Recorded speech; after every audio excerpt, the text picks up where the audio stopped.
Ladies and gentlemen, for some StarCraft 2 Heart of the Swarm action, I'm Odog. We are casting a game between the Grandmaster Protoss, EGiNcontrLRC, and the fake master, well, he's actually a master player, but a fake STBomber. I don't remember who this is.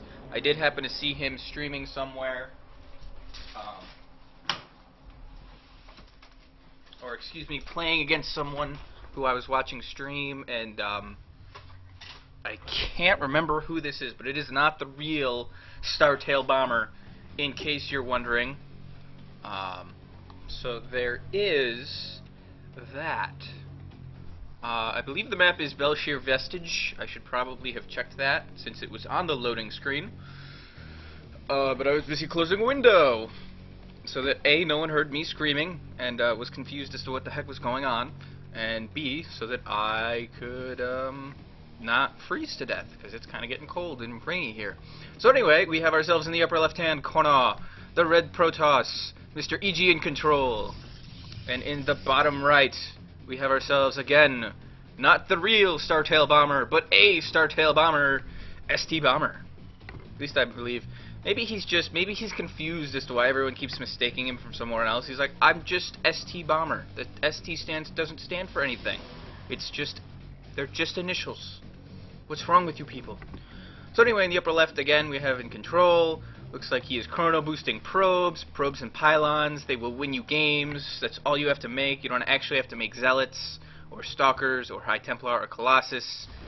Like it said, Bomber placing the supply depot over at the ramp to start a wall, but he does have his barracks up in the right next to his command center. That's something I like to do as a Terran, because that's what I play, especially against Protoss, is build the supply depot there, although I've stopped doing it, but build the supply depot there. You can see if any probes get in your base and try and sneak around, and then when you build the barracks next to your command center, it's a less area for your SCVs to get attacked and poked by those probes, which is so annoying.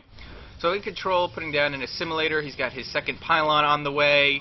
I'll be interested to see what both players go for. No gas yet from STBomber, so we'll probably see him 1-rax FE, which has become a little bit less common for two reasons. One is because of the strength of Reaper openings, although they've kind of fallen off because, you know, Stalkers crap all over Reapers, so as soon as a Stalker is out, a Reaper is kind of like, well, I tried.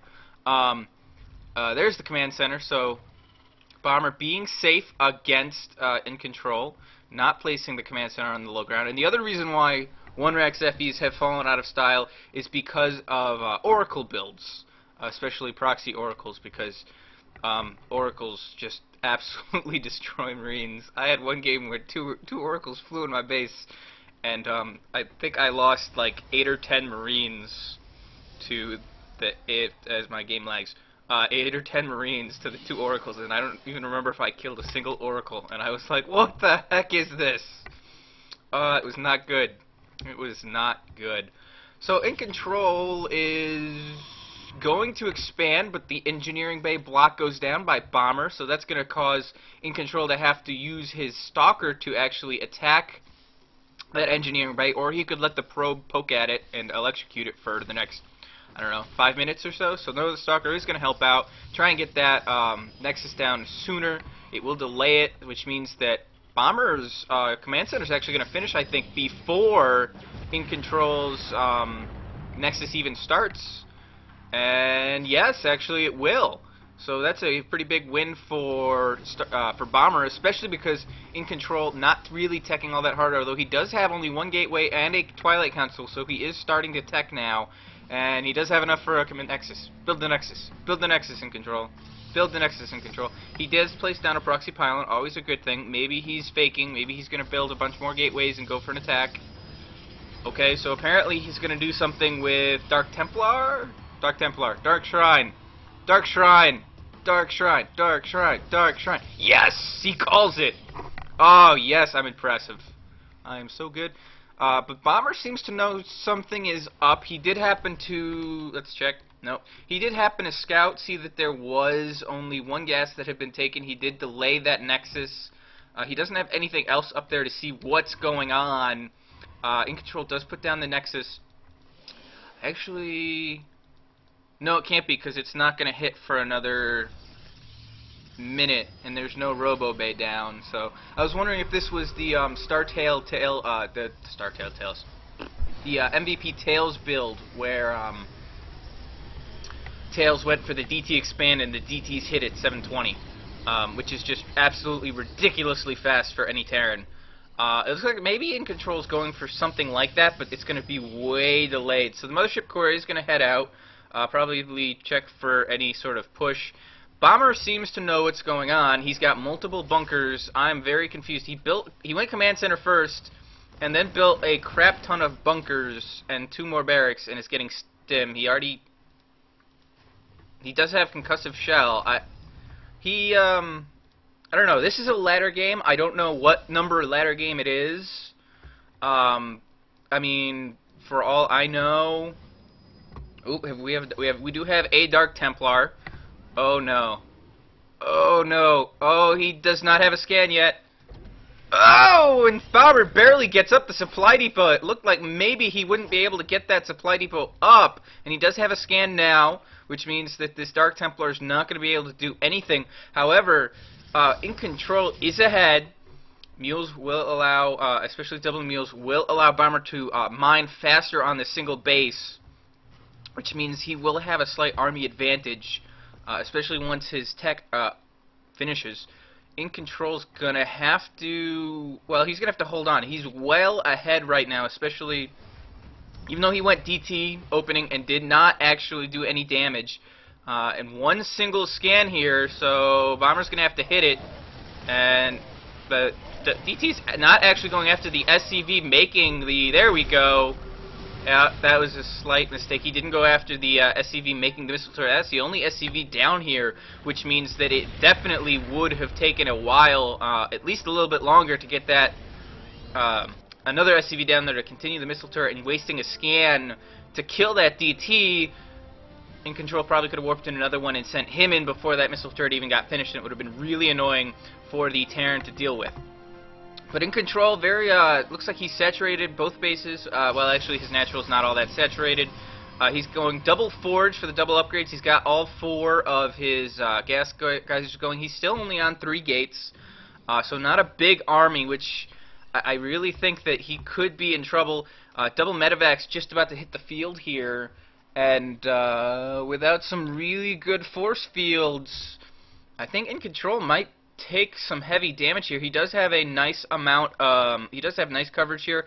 The observer's going to see this move out, and they're going to get scanned and taken out, but EGiNcontrol will at least be aware of it. That does waste a scan. EGiNcontrol does still have a DT out on the map. No scan available. This DT is going to run back and check the watchtower. I'm actually kind of surprised that EGiNcontrol has not done more harassment with the Dark Templar, although I will say again, he was ahead. Bomber did stay in his base for an awfully long time, and EGiNcontrol is just trying to get out as many units as he can. I think he knows that with Stim and Combat Shield probably just about, no, Combat Shield only just started. I don't know if Stim only just finished. I did miss that. Haven't had the production tab up. I know that everyone loves the production tab, but I like not knowing what's going on. And I know that sounds stupid, but it's kind of a surprise. It's like, oh god, look, he doesn't have Stim. Oh no, he does. Oh, he's gonna win. Oh, it's just more excitement. But anyway. And Bomber's going to use the medevacs to see what's going on, and he's actually going to take out that Dark Shrine. That's a big snipe for him. EGiNcontrol did place it outside of the scan that Bomber put down earlier, which was a good idea, but it put it in a bad place, a very vulnerable place, not only to just drops, but to what was going on, not to drops, what the hell am I saying? Not just to drops, but just to high ground sight. So this Dark Templar is still hanging out and seeing what he can see. Bomber looks like he's streaming across the map. Afterburner's activated, and he's going to land, and he could get the Twilight Council before charge finishes. EGiNcontrol's moved basically his entire army back to defend this because he knows it's a big drop, and Bomber's just going to pick up and get away. He only took out about 200 on the shields of the Twilight Council, and that is it. We got more gateways going down. There is the robotics bay. So we're going to see charge. We got one that just finished. Another immortal pops out. In control going heavy on the immortals. Bomber swinging around the right side of the map to the third of in control. Oh, and Bomber's going to pull the SCVs. Bomber senses weakness, and if in control stays where he is, he's going to be in trouble. There we go. He's going to retreat back, and oh no, this army's going to get cut off. This is not good for Startail Bomber. Or for STBomber, no, he's going to pick up and get away. The planetary nexus has been activated. I don't think that EGiNcontrol has seen the SCV pull. I don't think he's aware of it. Oh boy. Bomber just has to wait for that planetary nexus to wear off, and then he can go. He got very lucky. Nice reaction time by him to pick up in the corner of the base. He was going to lose most of that army before the SCVs and the rest of his army could join up. He's still got units streaming across the map here. He doesn't have any upgrade. Excuse me, he has 1-0 in control with 1-1, and he's just going to have a Colossus on the way. Colossus will get out. Nice force fields keeping out the SCVs, but Bomber's going to focus down the Nexus, and he is going to get it very easily. The Colossus is out, does not have range. The Zealots, though, getting trapped in the force fields, but good force fields just sandwiching in, hugging the units there, unable to really move or get out, and haven't been able to get a good concave. That Colossus is gonna fall at the last second, but Bomber had to waste a lot of units to kill them all. An bad rally point, a lot of units getting picked off there at the end, and Bomber's gonna pick up and leave. Yes, he is gonna leave. In control winds up with the bigger army, or excuse me, their army's probably about the same. I forgot to put that up the last time I streamed. Now I remember. In control instantly puts down the Nexus, but here's the problem for Bomber. He only has 33. Well, he has 33 SCVs. He pulled a lot. He pulled about 20 to 30. But in control didn't lose a lot of probes. So even though oh, and here comes a DT. He's gonna try and sneak by the. No, he's not gonna sneak by the missile turret. Concussive shells. Nice reaction. We got another little poke in here. The medevac boost has been activated, and Bomber's going to try and pick off some Zealots as he can. There's a force field. Not going to get anything. Oh! In control does not have blink yet. If he did, oh, Bomber could be in some trouble here, especially because Bomber is playing with fire. That medevac's getting lower and lower. In control still only on, I think. No, he's on 6 gateways now. He does have 2-2. 3-3 has not started. Blink is almost done. So in control, very much trying to hold on to this natural of his. Bomber continuing to, well, he's about to have 1-1 himself, but that means he's going to be a full upgrade behind, both in attack and armor. This pylon is still alive in case in control wants to send any more DTs, but it looks like Bomber's way ahead of it and is going to rest some Marauders with their concussive shell near the missile turret, but he's still streaming units across the map. Oh, note those Marauders are now going to leave, which means if in control hits a timing window with his Dark Templar, he could get in there and do some damage and at least force a scan. It's one of the things I'm kind of surprised about with them or he doesn't have a Dark Shrine, excuse me. I forgot his Dark Shrine got taken out. No wonder he's not making Dark Templar, he can't. So in control, 2-2, his natural is back up. The Mothership Core does have enough energy to create to do a planetary nexus, and it will actually, let's see, how much is a planetary photon overcharge? 100, yeah. So he'll actually have enough for another one as well. He already has enough for a planet. I just call it planetary nexus. Screw it, it's not a photon overcharge. For the photon overcharge, and we got a doom drop coming in from Bomber, and the time warp. He's actually got Vikings escorting this to help against the Colossus. This is going to be bad. In control has no idea this is coming. He's not going to know until he lands photon cannons in the main base. One Colossus pops out. In control reacted just in time to get his Zealots out in front. And now Bomber's army getting absolutely not decimated, I guess, but he's getting worn down. More damage going on to the medevacs. Some of them are awfully low. Both forges were taken out. They had both just started 3-3. In control going to have to remake those forges. In control is well ahead, and he has taken a 4th now. No sign of a 3rd command center yet for Bomber, although he is going to float over his main command center and is going to try and land where the Zealot and Pylon are hiding. That's not going to go too well. You'd think that wouldn't go well for the Zealot. It would just get crushed. But, you know, no. Terran command centers are like pacifists. They don't want to do any damage. Unless you make them a planetary fortress. So, I don't know. So this is going to probably be a point of contention. Bomber has been the... Wow, EGiNcontrol just boxed those probes. Go, probes, go! Wow, probes, two... Well, they don't get the attack upgrades, but 2-2 probes, O2 probes do pretty well against 1-1 Marines. Especially when there are that many of them. So this pylon is going to go down. The Zealot was cleaned up. The command center does land. And the Nexus now does finish. EGiNcontrol does have a Twilight Archives. The Templar Storm is about halfway done. He has his army just sitting in this corner. He's got some Templar. I don't like that. Those Templar are a bit weak. Oh, there's the scan. He's got a Mega Doom Drop. I don't know what stopped it. And, ooh, Bomber does take out the Observer. You know what I saw in the Rain Flash ace match of the Pro League between KT and SKT was the whole entire fact that SKT Rain built an Oracle, kept it alive the entire game, and oh, EGiNcontrol's going to come from behind here. He's going to pick at some units with his Stalkers, the Stim to get out of there. He's actually, looks like Bomber's going to swing around to try and take out the third maybe.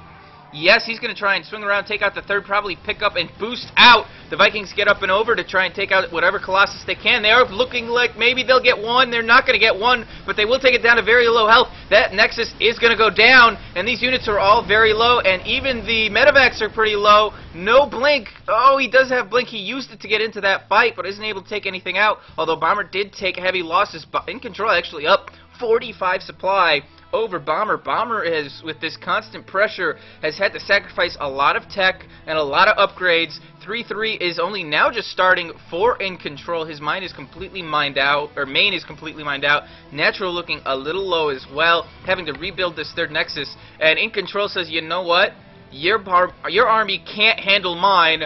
I'm just going to go kill you. And I think that this may be it right here. EGiNcontrol with an upgrade advantage and a unit count advantage. And let's see. Well, that's a lot of units killed. Where is it? Oh, I can disable the music. No, I can't find it. I'm sorry, I can't do it. Oh God, go away. There it is. So EGiNcontrol is going to chase away this third. Bomber's army knows. Well, Bomber's army is mostly composed of SCVs. So Bomber knows, oh, there's the rest of his army. Bomber knows he really can't take this without a perfect engagement. EGiNcontrol has so many Storms available now too. And when a Protoss army has Colossus and Storms, it is not a good day for a Terran in the first place. Oh boy, oh, 3 Colossus all alone. Is EGiNcontrol, or is Bomber going to get him? He gets one and is going to run away, which is a good idea because Storms and the rest of the army have caught up, but that was a nice pick-off, getting a Colossus for basically nothing, and it looks like he's going to get some Zealots who outran the covering fire of the Colossus and the Templar Storms, and Bomber's like, I'm getting out of here. There's the Blink up front and the Medivac boost to get the Medivacs out of the way. Nicely done by Bomber, but Zealots and Stalkers chasing down this army, and getting caught in the corner. A bunch are going to actually get picked off. There go a good number of Marauders and SCVs. Bomber knows that he's basically stimmed his army to death, though. He's kiting around these units. I mean, he's barely mining off of a single base right now, and he's having to stim constantly just to get away from this army. I mean, most of his Marines can't stim. Here comes Storms! Oh, nice Storms getting a couple units, also washing his Zealots there. And this army's going to get cleaned up. And there's the GG from Bomber, playing Ring Around the Rosie for a little while. Really just constant pressure from Bomber didn't pay off. Pulling the SCVs, he did not do enough economic damage. He did manage to snipe the Nexus, but that was it. He didn't pick off a lot of probes, if any, and that allowed EGiNcontrol to basically continue, once he rebuilt his Nexus, continue having a saturated main and natural, whereas Bomber just... he didn't have enough to saturate both his main and natural when he lost the SCVs in that pull. He only had 30 left, or 33 left, I think, at the time, and he had to send 10 of them back, so he only had 20 SCVs mining for a long time there. So basically, it was one base to one base when EGiNcontrol lost his natural Nexus, and that's not good when you're behind on tech and upgrades.